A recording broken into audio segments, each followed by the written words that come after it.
Bonjour, bienvenue dans notre émission Le Rendez-vous. On voyage un petit peu partout dans la francophonie pour voir des belles témoignages. Mais ici à côté de moi, aujourd'hui, nous avons un vrai pro, un journaliste. Salut Charles-André, ça va? Bonjour Johannes, ça va très bien. Alors que nous, on était encore à la garderie, Charles-André, il a déjà fait le journalisme. Et il y a 30 ans en arrière, il était même en Afrique, en Côte d'Ivoire. J'étais en Côte d'Ivoire, oui. Regarde l'objectif là. Raconte aux gens qu'est-ce que tu as fait en Côte d'Ivoire. Alors, j'étais responsable du studio de production audiovisuelle des églises évangéliques de Côte d'Ivoire. Alors, tu es revenu ici dans une région quelque part qui s'appelle le Jura bernois. Il y a deux Jura, quelque part. Bon, la montagne s'appelle le Jura. C'est très long, ça va jusqu'à la France, jusqu'à Bâle. Mais il y a un petit canton qui s'appelle le Jura. Je ne veux pas rentrer dans l'histoire. Hein. Non. Il y a une séparation entre... Mais oui. Mais tu habites dans la grande partie de la section sud qui s'appelle... On est dans le canton de Berne et c'est le Jura bernois. Et quand tu es revenu de l'Afrique, Dieu il t'a donné cette belle maison ici. C'est un miracle. Parce qu'on était archi-fauchés, ce qui n'est pas grave. Pas de sous Tu n'avais pas de sous, pas de monnaie. On n'avait pas de sous. Mais il semble que le Seigneur avait envie de nous faire habiter une maison parce qu'on en avait besoin après. Pour la famille et pour mon travail de secrétaire général de la mission biblique où on accueillait chaque année des invités de Haïti et d'Afrique.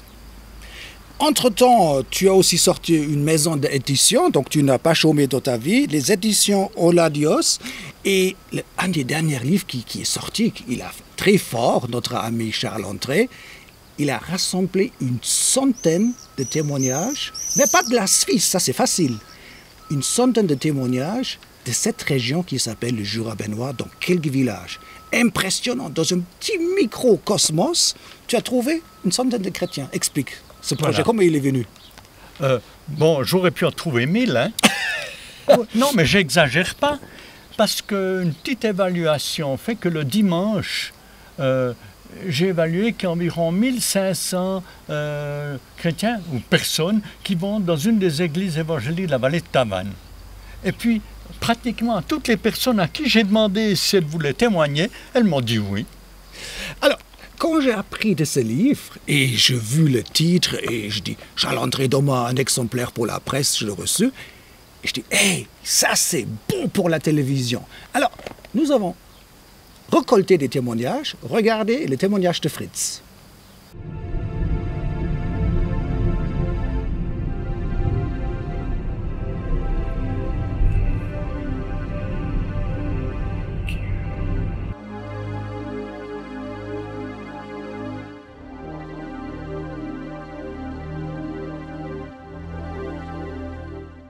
Voilà, Fritz Leuenberg.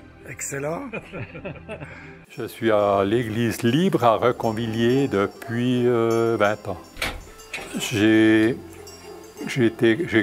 me suis converti à Jésus-Christ, j'avais 37 ans, 38 ans, parce que je suis aussi né dans une famille plus ou moins croyante. La mère était catholique, le père protestant. Et puis, on pratiquait comme ci, comme ça, quoi. Oui. Dans mes 38 ans, je suis devenu représentant. J'avais un immense rayon. Et puis, dans la région de Berne, dans Val de Travers, en Argeois, j'ai trouvé des paysans chrétiens qui m'ont parlé de la parole de Dieu. Puis, je me suis un peu défendu avec ma petite connaissance de la parole de Dieu, et puis ils m'ont invité pour un thé, ils ont ouvert la Bible, ils m'ont répondu à travers la parole de Dieu. Et puis ça, aux 3 places différentes, sans qu'ils se connaissent. Et pour moi, c'était conduit par le Saint-Esprit, tout ça. Voilà. Et après, ensuite? Et ensuite, justement, je me suis converti. J'ai été invité en Ajoie pour une cellule de prière. Et puis, j'ai trouvé là tout de suite ce que je cherchais. Et ensuite, je suis allé au moins 6 fois à cette cellule de prière. Et puis, le paysan m'a dit, si tu viens, tu restes auprès de la porte. Si ça te convient, tu peux rester. Si ça ne te convient pas, tu peux sortir sans bruit. Et puis c'est ce que j'ai fait, c'est ce que je suis venu 6 fois, tellement c'était fantastique. Ensuite, j'ai invité mon épouse, les enfants, et puis au culte un dimanche. Et puis ce culte a duré 1h30. Et puis tout le monde était pris de ma famille.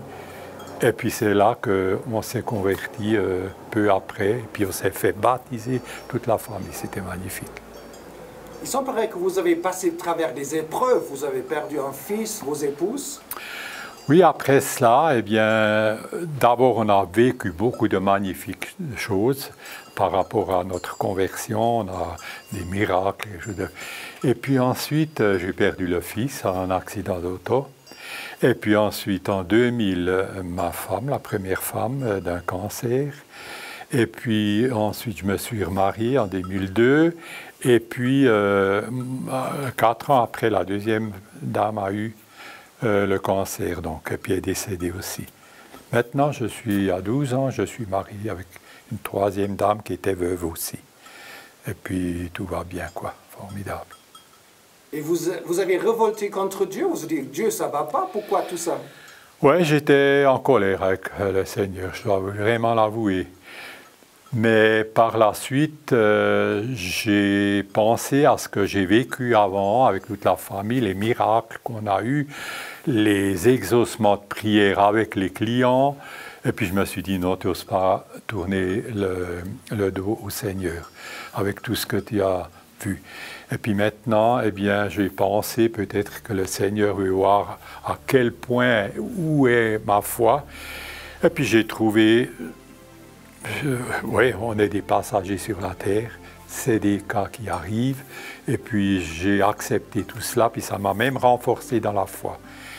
Et puis aujourd'hui, je suis un homme heureux, parce que je ne manque de rien, et puis je suis en bonne santé, pas de médicaments, rien du tout. Je suis un des plus heureux que la terre porte.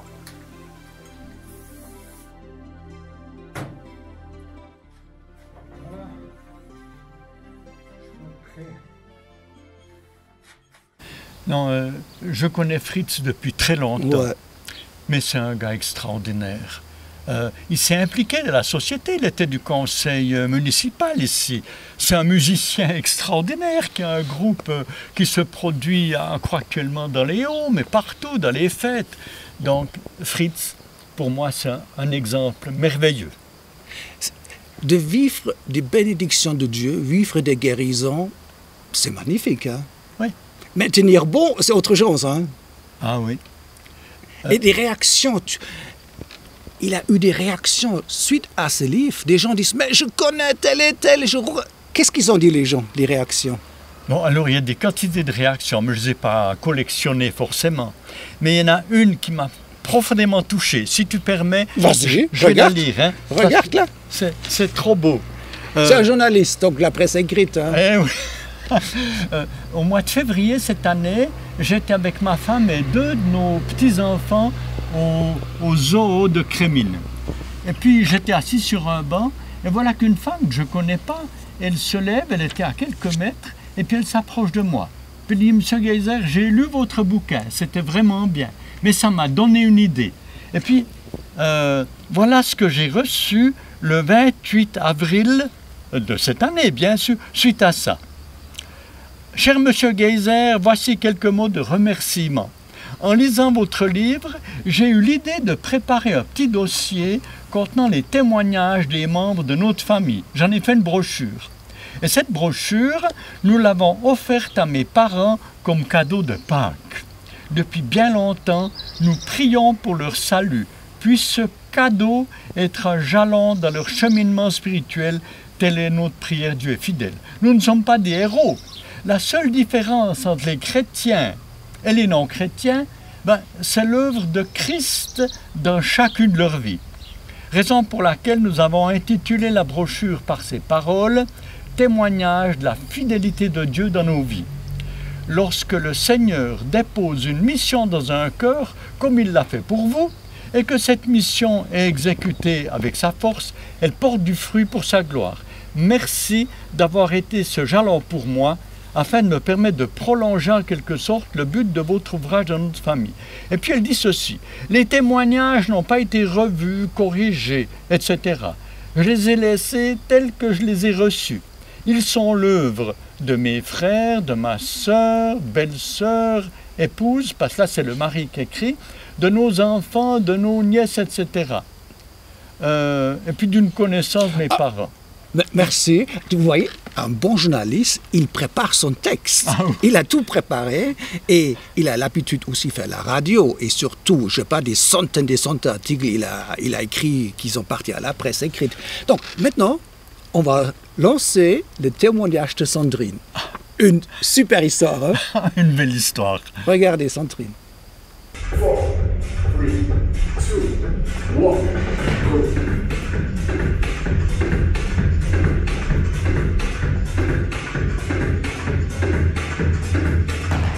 Alors on se trouve à Cours, dans ma salle de sport, où je travaille, où je donne des cours collectifs pour tout public de fitness.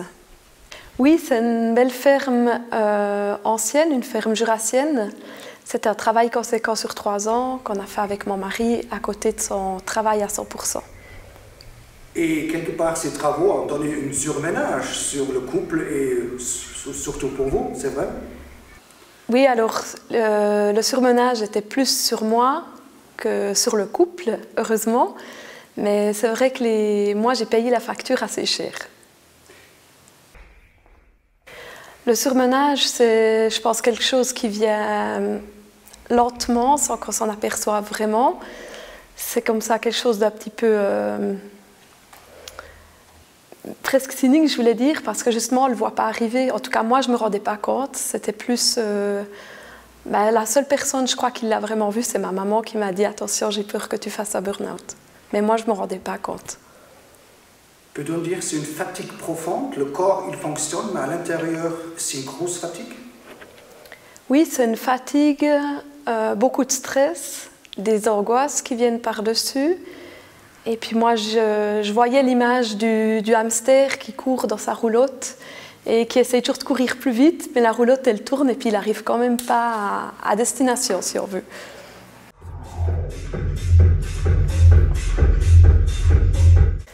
Les angoisses sont venues la nuit, oui, par rapport aux symptômes que provoque le burn-out. Moi, j'avais notamment beaucoup de tremblements la nuit, l'impression d'avoir des coups d'électricité dans la tête. Et ça, sur un caractère comme moi qui suis anxieuse, c'est vrai que c'était difficile à gérer. Et la foi chrétienne dans tout ça, comment vous êtes venue chrétienne? Alors, je suis venue chrétienne depuis ma tendre enfance, parce que j'ai eu la chance de grandir dans une famille évangélique. Et puis, c'était vraiment quelque chose que... C'était une pratique au quotidien, c'était pas juste le dimanche à l'église. Et puis, heureusement, c'est quelque chose qui m'a aidée dans cet épisode, parce que j'ai vu beaucoup de clins d'œil, je dirais, de Dieu là à travers. Surtout pour moi qui appréhendais justement beaucoup la maladie. J'avais souvent des pensées de me dire, par exemple, qu'un cancer, je n'arriverais jamais à surmonter, tellement que ça me paraît quelque chose de terrible. Et puis en moi, je me disais toujours, Seigneur, permets pas que ça m'arrive. Je ne souhaite pas des épreuves aux gens, parce que ça reste quelque chose de désagréable. Si je regarde en arrière, je n'ai pas envie de retourner par quoi j'ai passé.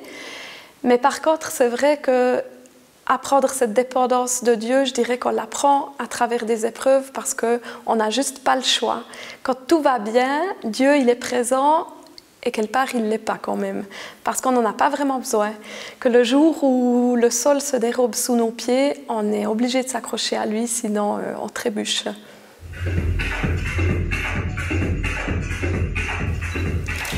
Alors, en tout cas, ma foi, elle est... Oui, il y a quelque chose qui est... Il y a une proximité qui s'est approfondie avec Dieu. Et aussi peut-être que je vois l'avenir plus sereinement, même si je reste toujours une personne très soucieuse, je dois toujours travailler là-dessus. Mais peut-être que ça m'a quand même appris que malgré les difficultés, justement, ce qui est dit dans la Bible, qui reste présent à nos côtés puis qui ne permet pas des épreuves qu'on ne pourrait pas surmonter, que c'est une vérité. Alors, mon désir le plus profond, c'est que malgré toutes circonstances, moi et mes proches, ma famille, eh bien, on tienne bon avec Dieu.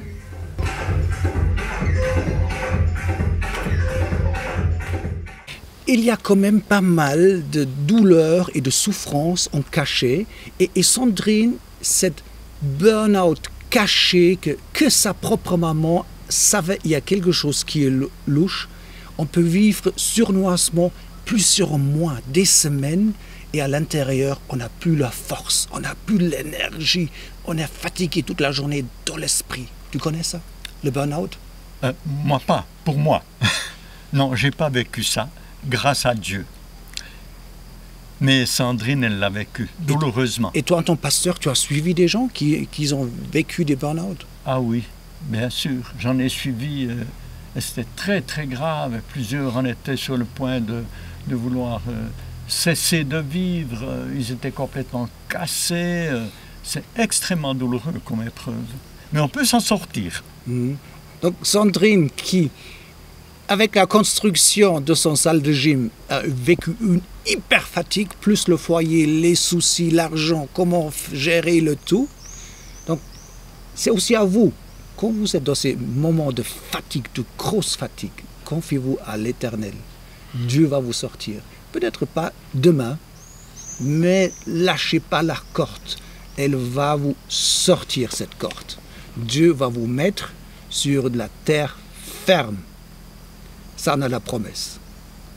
N'est-ce pas? Exactement. Et le livre, ce sont des témoins. Donc, ce n'est pas des prédicateurs. Hein. C'est des gens... Voilà, c'est ce que j'ai vécu, c'est ce que je vis. C'est dans la réalité actuelle, leur vie. Ce n'est pas du siècle passé. Hein. Ici, dans cette belle région, il y a beaucoup d'agriculture, des fermes, des chevaux, des franchement... Mais des chevaux... Je pourrais acheter au moins 2 ou 3 tellement ils sont magnifiques, n'est-ce pas? Hein? C'est vrai. Tu as raison, ils sont beaux. Magnifiques. Donc, ici, on a rencontré Thomas. Thomas? Oui, Thomas. Il est jeune, hein? Oui, il est bien, Thomas. Ah oui. Et je demandais à Charles André, trouve-moi un jeune avec un tracteur. Il dit, pas de problème, je te trouve ton tracteur. Alors, regarde l'histoire, Thomas avec son tracteur.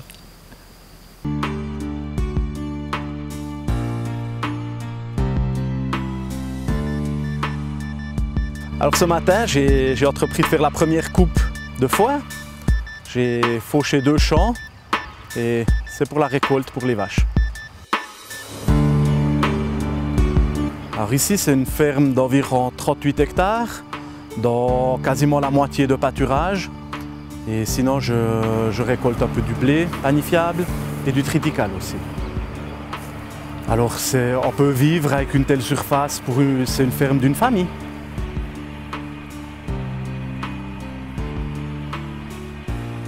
Oui, c'est vraiment un cadeau de Dieu de pouvoir habiter une telle région. On a des magnifiques paysages, en plus être dans la nature. Ce matin en fauchant, il y a des rapaces qui me tournaient autour. J'ai vu déjà des lièvres, des petits animaux, tous les insectes, les fleurs, tout ce que Dieu a créé. C'est vraiment magique d'être dans un endroit comme ça.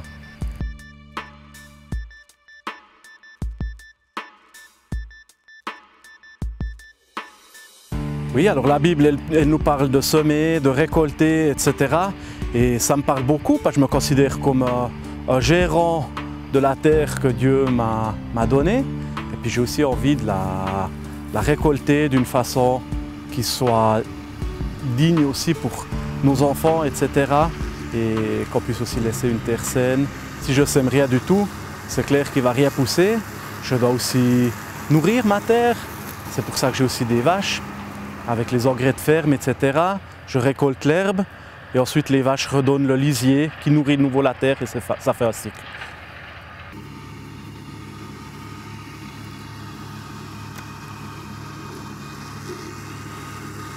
Alors sur ce champ, on a maintenant une prairie temporaire et dès cet automne, je vais labourer et l'année prochaine, je vais récolter du blé panifiable et dans 2 ans, je récolterai du triticale. Et après, je remets en herbe pendant 3 ans, comme ça la terre peut se reposer et ne doit pas produire toujours les mêmes éléments.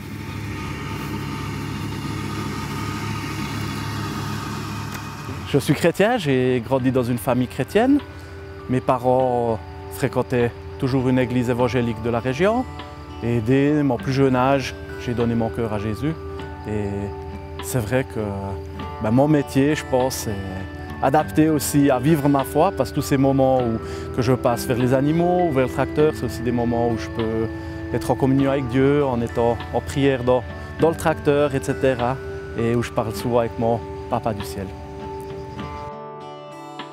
Dieu est mon grand patron. C'est vrai que j'ai envie de récolter la terre pour qu'il soit aussi d'une certaine façon fier de moi et qu'on puisse récolter la terre d'une façon qu'elle puisse continuer d'être fertile et utilisable pour les prochaines générations.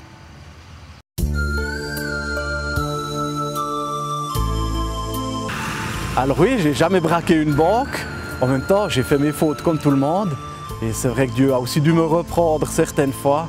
Mais j'essaye au mieux de suivre ses commandements et de marcher dans les sentiers du Seigneur. De suivre le Seigneur, c'est vraiment une décision que j'ai prise moi. Bien sûr, il y a des hauts, il y a des bas. Mais c'est vrai que j'aime ce Dieu qui nous a créés, qui a créé toute cette merveille qu'on a ici autour. Et voilà, je veux continuer d'avancer avec lui et de le suivre tous les jours.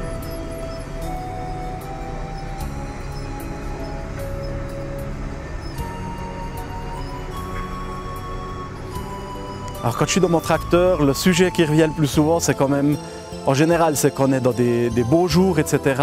Et c'est vrai que la création m'émerveille chaque fois que je suis dans les champs, que je suis en extérieur. Il y a chaque fois d'autres choses à voir, que ce soit au niveau des animaux, au niveau des cultures, des paysages, etc. Et je me dis, mais quel Dieu merveilleux on a pour être aussi loin dans la perfection dans tout ce qu'il a fait.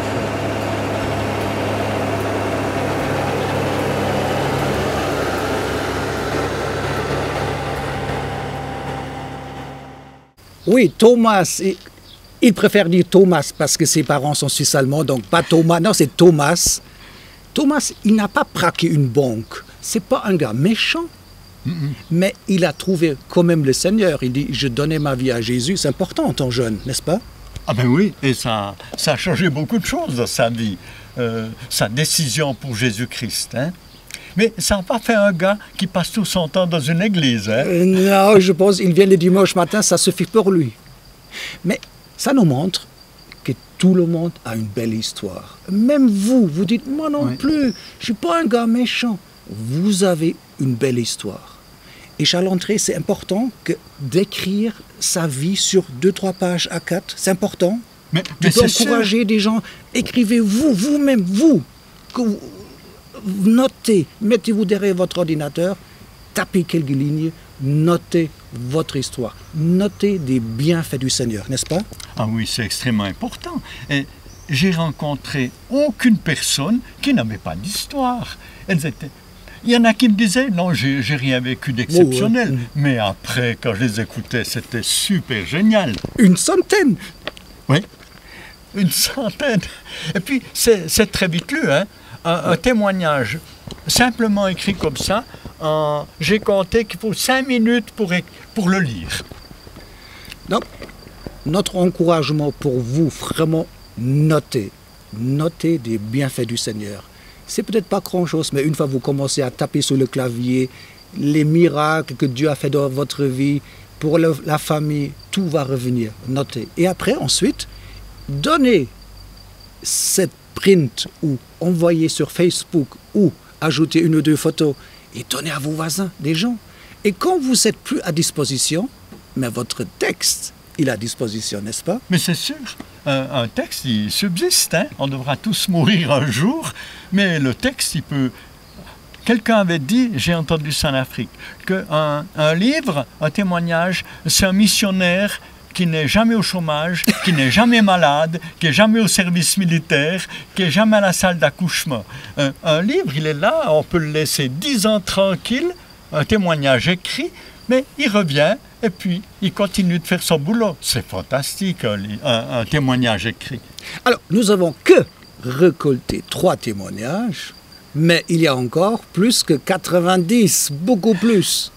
Mais on n'a pas le temps, c'est à vous. Ou jeunes, la nouvelle génération, prenez vos caméras, prenez votre téléphone, prenez votre iPhone, votre smartphone et récoltez vous-même les bienfaits du Seigneur. Et il y en a beaucoup. Hein. Mais il y en a des quantités. Il suffit de regarder autour de nous. Plein de gens ont vécu des choses merveilleuses. Et ça mérite d'être raconté, ça encourage. Et ça donne envie aussi de prier et de se tourner vers Jésus-Christ. C'était d'ailleurs un des buts principaux du bouquin. C'est d'encourager des gens à prier, de se dire, si celui-là, celle-là, il a prié, il s'est tourné vers Jésus, pourquoi pas moi? Alors, merci pour ce encouragement. Et je ne veux pas dire l'âge de notre frère, mais l'âge avance. Hein, donc ça ne s'arrête pas pour lui non plus. Et tu as d'autres projets ou c'est un petit peu la fin, ce projet-là? Non, non, c'est pas du tout la fin. Non, j'ai d'autres projets d'écriture, mais c'est trop tôt pour en parler.